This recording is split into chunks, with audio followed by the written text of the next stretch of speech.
A Ninth Circuit panel rules in favor of open carry. A Washington state initiative would require health warnings on gun applications.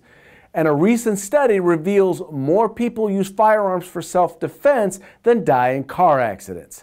These stories and more on This Week in Gun Rights.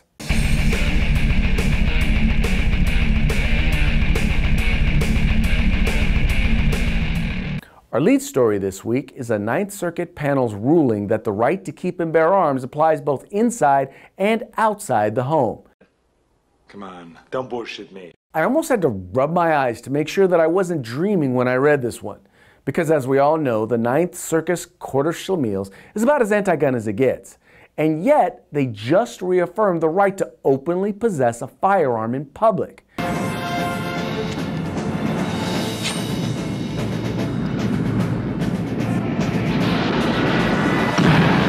A recent study shows that more people use firearms in defensive situations each year than the number of people killed by motor vehicles.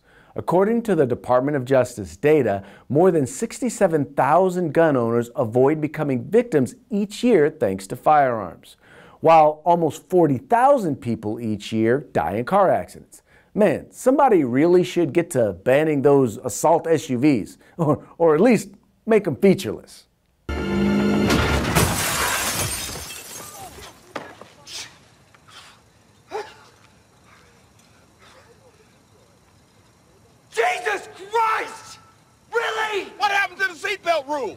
A Washington state ballot initiative seeks to require gun purchase applications to include a warning label. One a lot like the one you see from the Surgeon General when you go to buy a pack of cigarettes, for those of you who smoke. This ridiculous proposal marks a disturbing trend in the government's employing nanny-state solutions to problems that only exist in their minds. I mean, what's next? Drowning labels on bottled water? Water has a warning. Look at all the writing on a bottle of water. Warning, do not swallow cap. I think we can afford to lose those people, right? Time to lose some of the cap swallowers. David Hogg and his gun-grabbing buddies recently gained a few more followers, just not the ones I think they were expecting. This time, instead of mindless Twitter sheeplings, the March for Our Lives has a group of gun rights activists following them on their bus tour for tyranny. I'm not kidding. These guys are literally following the gun grabbers around in an armored vehicle and staging counter-protests. Oh, it is hilarious. Guys, we gotta come up with another plan. They got a tank. I'm sorry, did somebody just say a tank?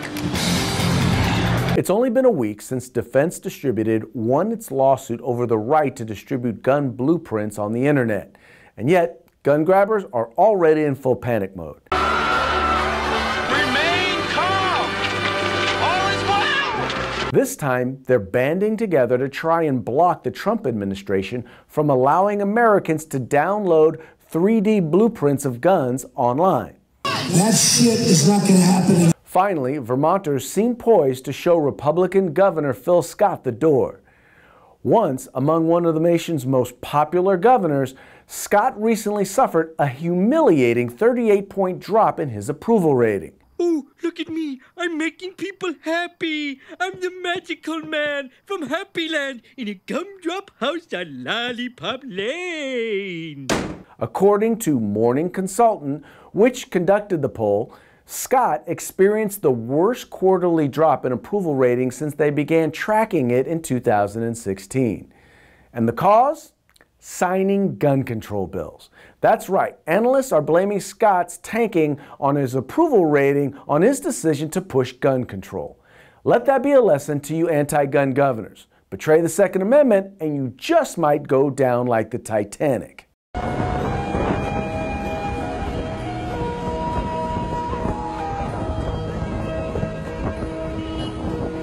Well, that's going to be it for This Week in Gun Rights. We thank you folks for watching. Please like and share these videos. I'm Craig Deleuze with the Firearms Policy Coalition. Thank you for watching.